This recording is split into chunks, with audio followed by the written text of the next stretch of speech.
permitir más gente que se incorpora, porque habitualmente somos más. Tomás, ¿estás poniendo a grabar ya? Ya está, bueno, muy bien.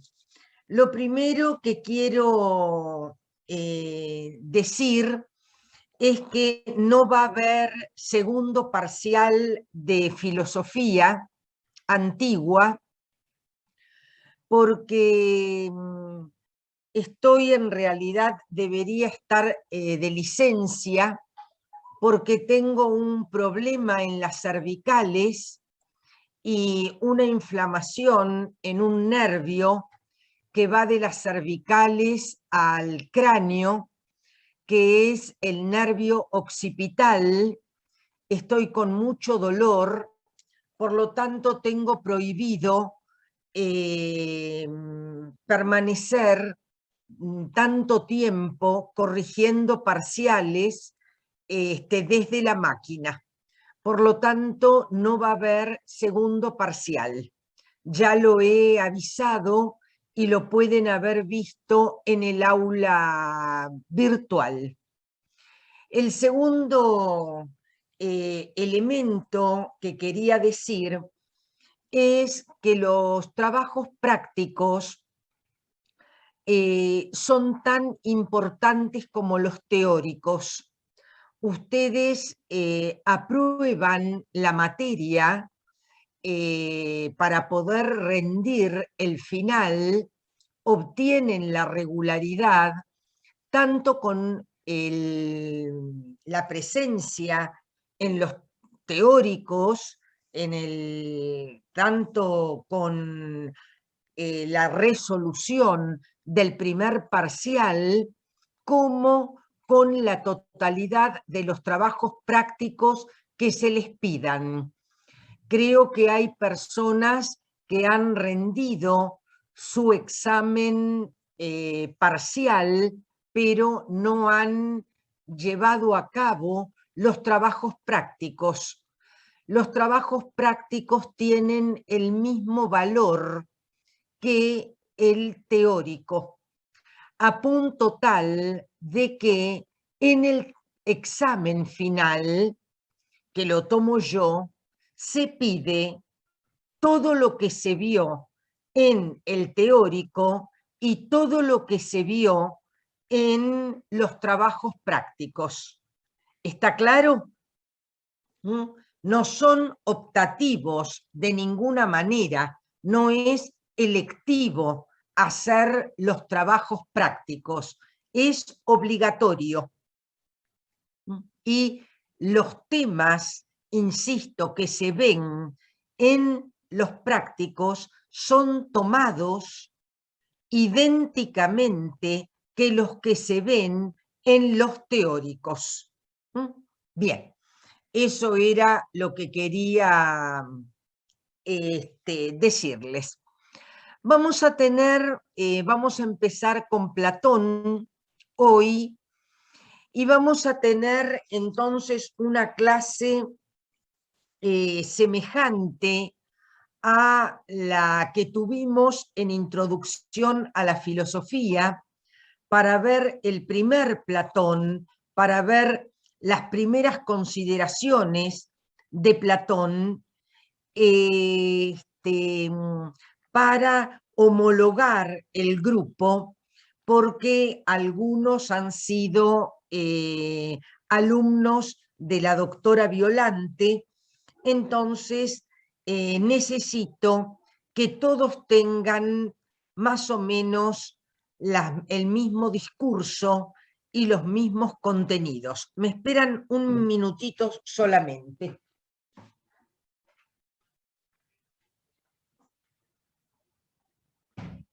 Sergio, eso solamente lo que da el vecino, de acá nada, ¿eh? Bueno.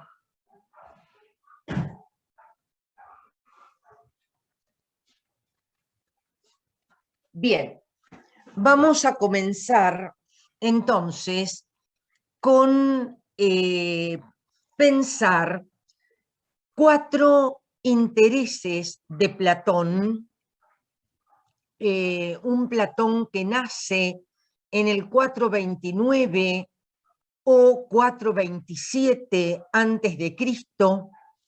No hay precisión en cuanto a su nacimiento en el seno de una familia aristocrática de Atenas, y quiero pensar entonces con ustedes 4 intereses de Platón que equivalen a pensar en 4 preocupaciones relacionadas entre sí, de modo tal que vamos a pensar en un Platón político, vamos a pensar en un Platón ético, vamos a pensar en un Platón pedagogo y vamos a pensar en un Platón metafísico.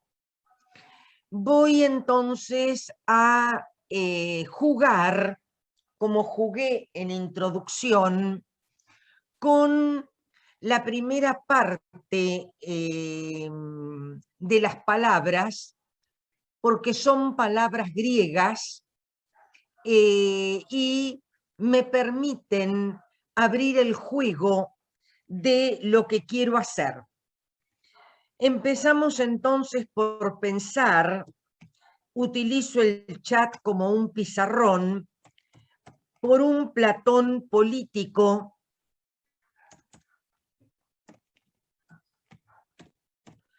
con un Platón ético,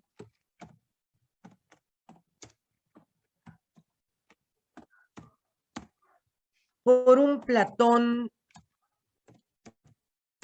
pedagogo y por un Platón metafísico, que es, por otra parte, anticipo, el modo que tiene Conrado Eggersland, que es el texto que ustedes tienen colgado en el aula virtual para trabajar Platón, y que creo que tienen el libro completo y que es la lectura obligatoria. Empezamos entonces por el Platón político y entonces pensamos en el concepto de polis para derivar la idea de lo político, polis o político, politikos en griego, deriva de polis, y polis es la ciudad-estado.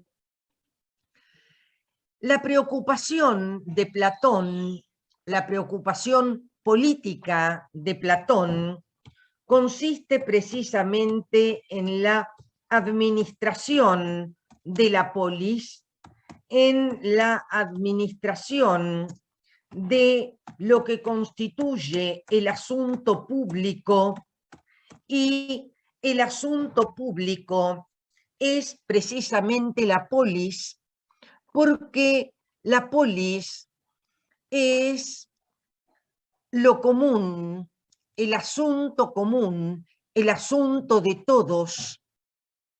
Hay entonces una preocupación por la administración, un concepto que en griego se dice chresis, que es la palabra administración, que es la palabra gestión, y que lo pongo, lo dejo en nuestro pizarrón, porque en algún momento voy a querer trabajar la recepción contemporánea del pensamiento platónico en un pensador como Michel Foucault y ver qué relación hay entre esta administración política, en tanto administración del asunto común, y la administración de uno mismo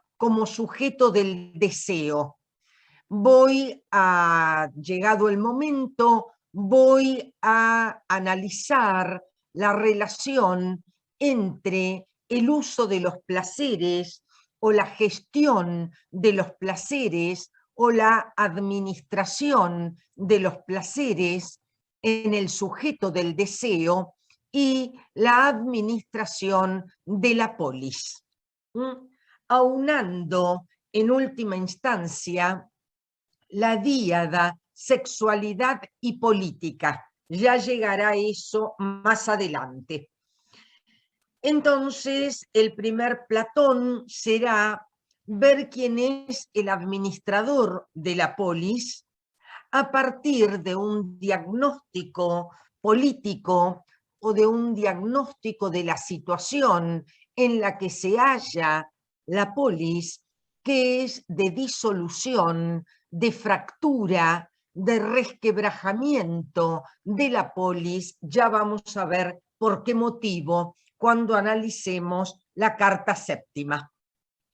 Entonces, el primer Platón, el Platón político, pensado entonces desde la administración del asunto público, sabiendo que administración es gestión, es gresis y que alguna relación va a haber entre el uso de los placeres y la gestión de la ciudad. El segundo Platón, ese Platón ético, vamos a pensar la palabra ético desde la palabra griega ethos. Ethos nos va a dar ético y ethos es manera de ser, forma de vida, actitud de vida, costumbres o costumbre en singular. Bien, por lo tanto, hay una relación entre la política y la ética, sobre todo porque la ética se refiere a una cierta constitución de la subjetividad, lo que podríamos poner en términos de la constitución del sujeto ético, político, estético, ético, político, estético. Esto es la constitución de un sujeto con una determinada forma de vida, actitud de vida, que se vuelca a la política como la actividad dominante de los politai, esto es, de los ciudadanos, de los varones libres, portadores de derecho, y la connotación de estético tiene que ver con la construcción de la vida como una obra de arte. La dimensión estética, entendida desde esta perspectiva de lo ético-político, consiste en recuperar aquel concepto socrático de la calocagatía,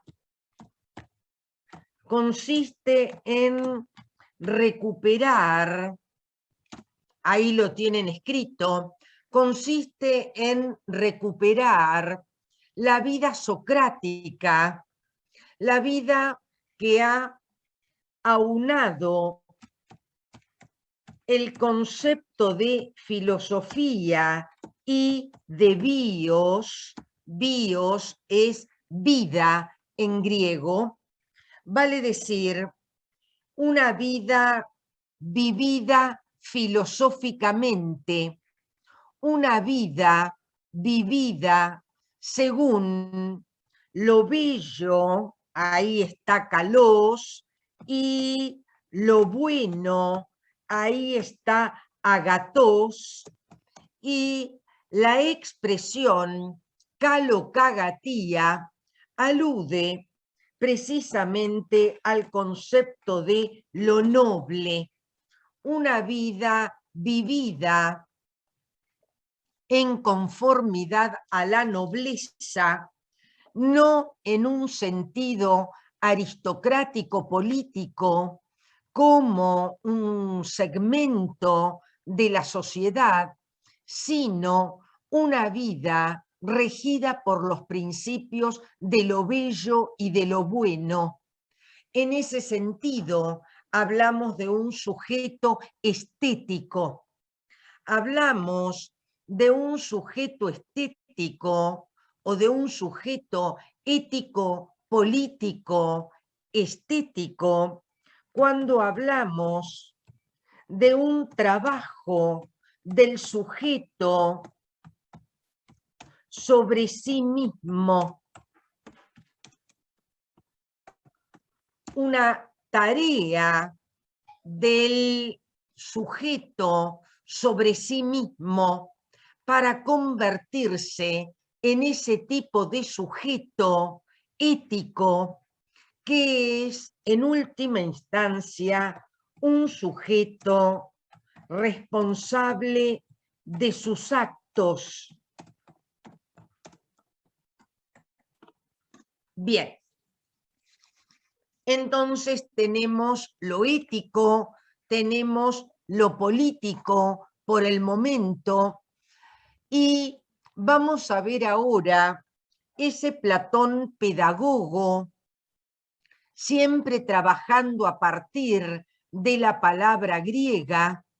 Entonces, en ped, de pedagogo, tenemos la raíz de pais, niño, joven.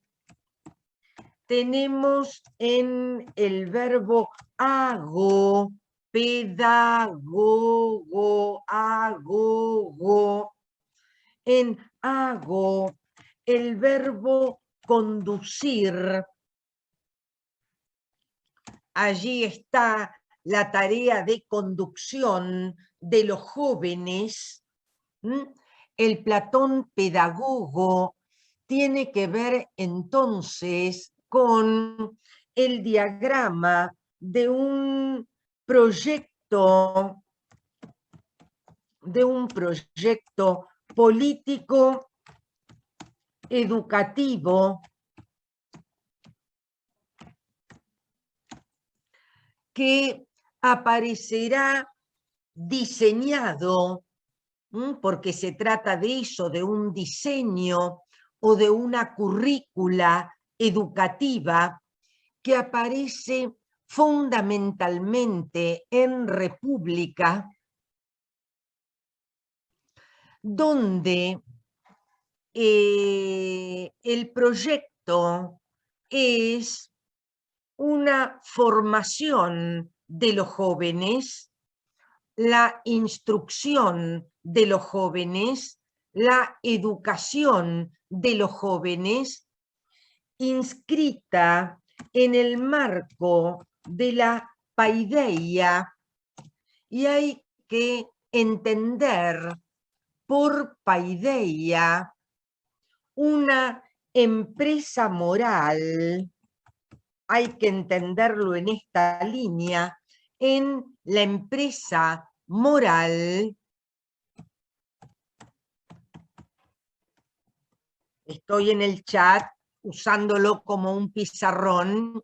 La paideia como una empresa moral encargada de poner en acto, actualizar las virtualidades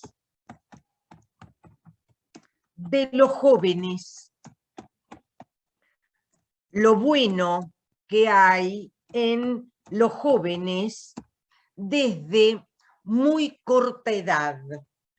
En realidad, lo que Platón está buscando es una traza educativa, un proyecto educativo para lograr los mejores ciudadanos, esto es, los mejores politai, siempre bajo el modelo de lo que fuera Sócrates como el ideal del sujeto clásico.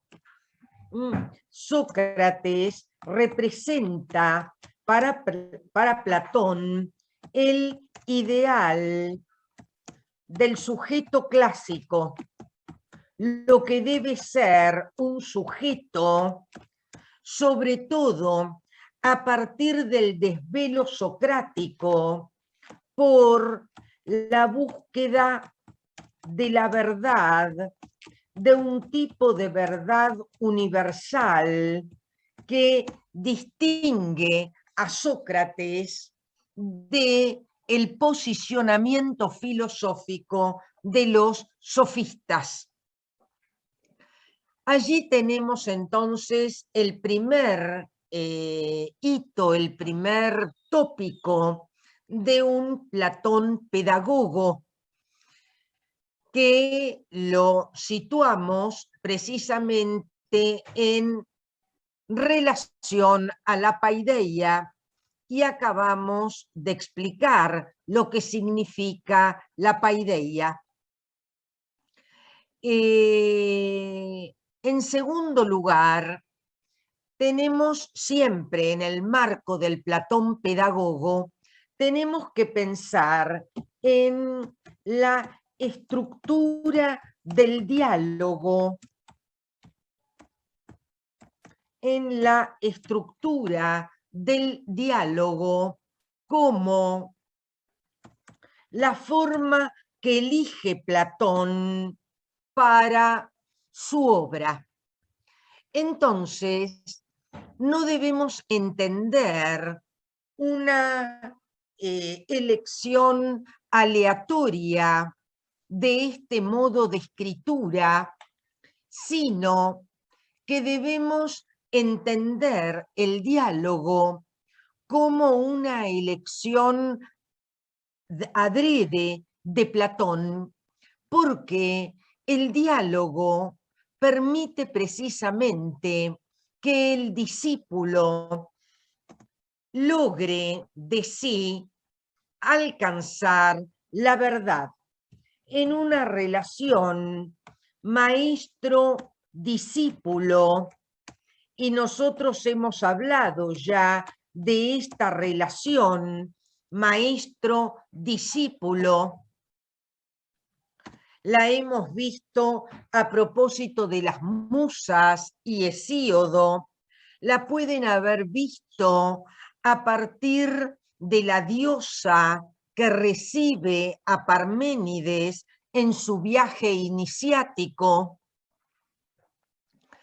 La hemos visto a partir de los jónicos en una relación que se da también entre maestro y discípulo, y lo hemos visto también como uno de los tópicos que toma Gigón para pensar precisamente en el Hesíodo filósofo.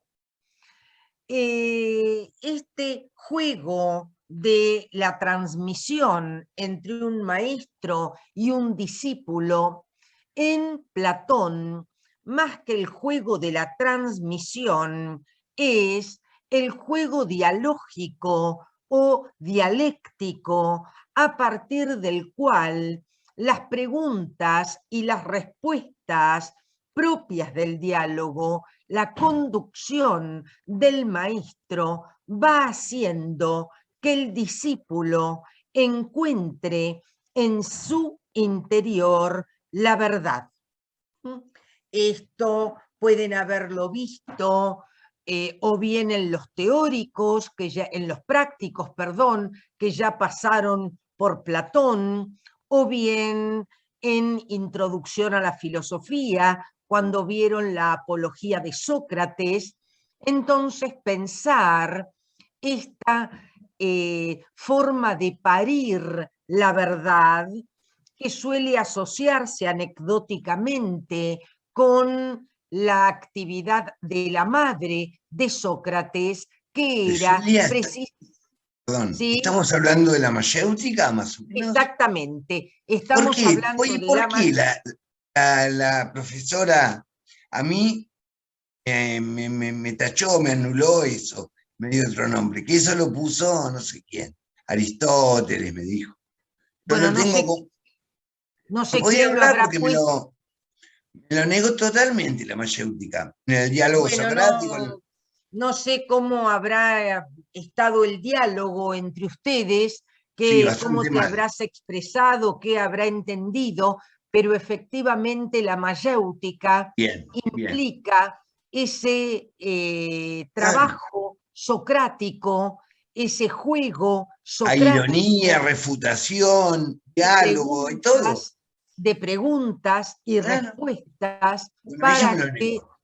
para que el discípulo descubra en su interior una verdad, desoculte, devele, descubra.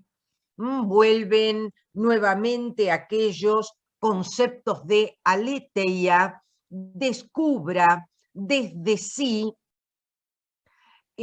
con un trabajo propio, y por otra parte el método socrático-platónico, este diálogo tiene que ver, por otra parte, con la preparación del alma para poder alcanzar el objeto supremo de conocimiento.